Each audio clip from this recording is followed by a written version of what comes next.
સૌ વાલા મિત્રોને મારા જય સિયારામ. હું દુષ્યંત પાઠક શ્રી હનુમાનજી દાદાની અસીમ કૃપાથી આપના સેવામાં ઉપલબ્ધ છું, હાજર છું. વાલા મિત્રો, આજનો ઉપાય આ વિષયની અંદર તારીખ છે 5મી જૂન 2026 અને વાર છે શુક્રવાર. વાલા મિત્રો, પંચાંગની જો વાત કરું તો પંચાંગમાં અધિક જ્યેષ્ઠ મહિનો ચાલી રહ્યો છે, કૃષ્ણ પક્ષ ચાલી રહ્યો છે, સાથે સાથે શ્રવણ નક્ષત્ર બ્રહ્મયોગ અને મકર રાશિનો ચંદ્ર અને વૃષભ રાશિનો સૂર્ય છે. અશુભ સમયની જો વાત કરું તો રાહુકાળ સવારે 10:45 થી 12:28 સુધી છે અને યમગંટ બપોરે 3:39 થી 5:28 સુધી છે. આ બંને સમય અશુભ સમય કહેવાય. અશુભ સમયની અંદર શુભ કાર્ય, શુભ યાત્રા ન થાય.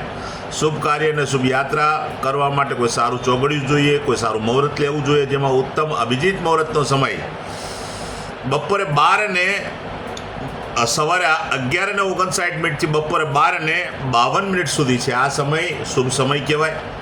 શુભ સમયની અંદર કોઈ પણ પ્રકારનું શુભ કાર્ય, શુભ યાત્રાની શરૂઆત કરી શકો.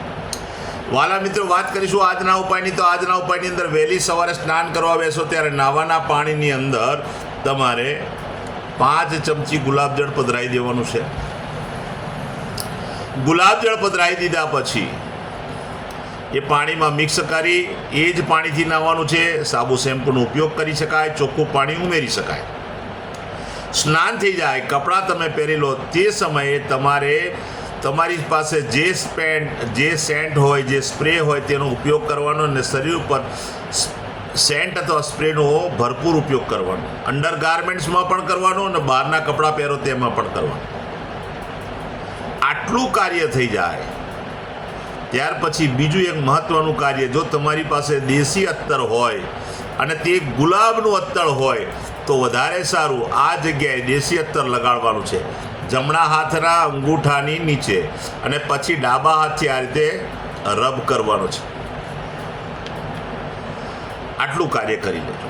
ત્યાર પછી સીધું સંધ્યાકાળે પશ્ચિમ દિશા તરફનું મુખ રાખી શ્રી હનુમાનજી દાદાને કાગભૂષણની રામાયણજીનો પાઠ અને એક હનુમાન ચાલીસાનો પાઠ અર્પણ કરવાનો.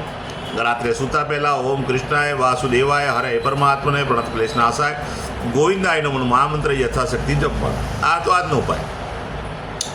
જે મારા વાલા મિત્રોનો જન્મદિવસ 5મી જૂન 2026 અને શુક્રવારના દિવસે છે તે બધા જ વાલા મિત્રો સૌપ્રથમ તો જન્મદિવસની શુભકામના.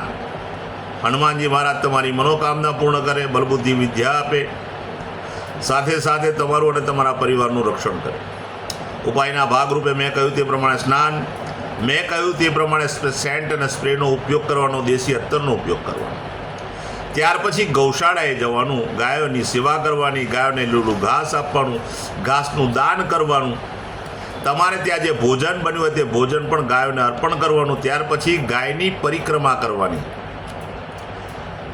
ગાય એ 64 તીર્થ છે બાપ. બધા તીર્થ, બધા જ ઈશ્વરનો વાસ ગાયની અંદર છે, તેની પરિક્રમા કરવાની. ત્યાર પછી સંધ્યાકાળે થાય ત્યારે જલેબી લાવવાની, અને જલેબી નાના નાના બાળકોને, જરૂરિયાતમંદ વ્યક્તિઓને. ત્યાર પછી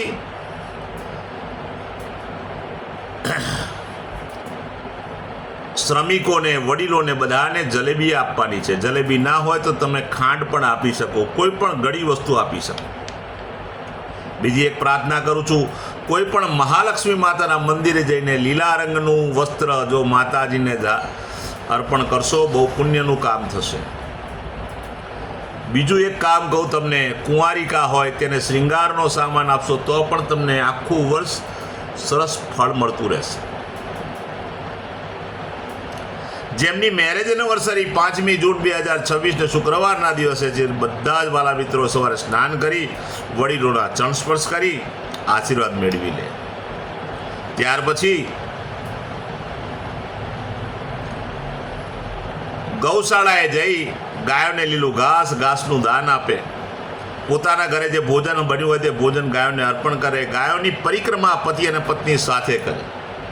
આટલું કાર્ય કર્યા પછી કોઈ પણ વૃદ્ધાશ્રમમાં, અનાથ આશ્રમમાં, સાથે સાથે વિધવા આશ્રમમાં કોઈ પણ જરૂરિયાતમંદ વ્યક્તિને, શ્રમિકને, બ્રાહ્મણને તમારે ચોખાનું દાન આપવાનું છે, ચણાની દાળનું દાન આપવાનું છે, સિંગ તેલ હોય તો એનું દાન કરવાનું છે. કોઈ પણ તમે તેલ આપી શકો, તમે ગોળ આપી શકો, તમે શાકભાજી આપી શકો, આ બધું દાન કરી શકો છો. તમને પણ પ્રાર્થના કરું છું, કોઈ કુંવારી કન્યા હોય તેને તમે શ્રૃંગારનો સામાન આપજો. આખું વર્ષ પતિ અને પત્નીનું બહુ ઉત્તમ રીતે પસાર થશે.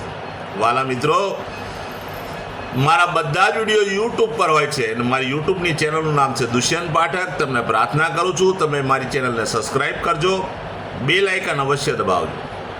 હું નિયમિત એક જ વિડીયો મૂકું છું અને એ વિડીયો તરત જ જોવા માટે જો તમે બેલ આઇકન દબાયેલો હશે તો તમારા મોબાઈલ પર નોટિફિકેશન આવશે અને તમે મારો વિડીયો તરત જ જોઈ શકશો. મારું ઇન્સ્ટાગ્રામ, મારું ફેસબુકનું પેજ, એનું નામ પણ દુષ્યંત પાઠક છે. પ્રાર્થના કરું છું કે મારા પેજને ફોલો કરજો, લાઈક કરજો અને પ્રાર્થના કરું છું મારા બધા વિડીયોને શેર કરજો. કોઈ જરૂરિયાતમંદ સુધી આ વિડીયો પહોંચી જાય, કોઈ સંઘર્ષમાં ફસાયેલા વ્યક્તિ સુધી આ વિડીયો પહોંચી જાય એટલે પ્રાર્થના કરું છું. નિયમિત એક વાત ઈમાનદારીથી બોલું છું કે મારો એક વખત વિડીયો જોવાથી કે ઉપાય કરવાથી 24, 48, 72 કલાકમાં પરિણામ નહીં આવે. કોઈ ચમત્કારની આશા રાખશો નહીં. તમારે તમારા જીવનમાંથી સંઘર્ષ, દુઃખ, પીડા, ચિંતા, ટેન્શન ઓછું કરવું હોય તો નિયમિત મારો વિડીયો જોજો અને નિયમિત ઉપાય કરજો. ભગવાન તમારા પર કૃપા કરશે. તો નવા વિડીયોમાં ફરીથી મળીશું. આપ સૌને જય જય સિયારામ.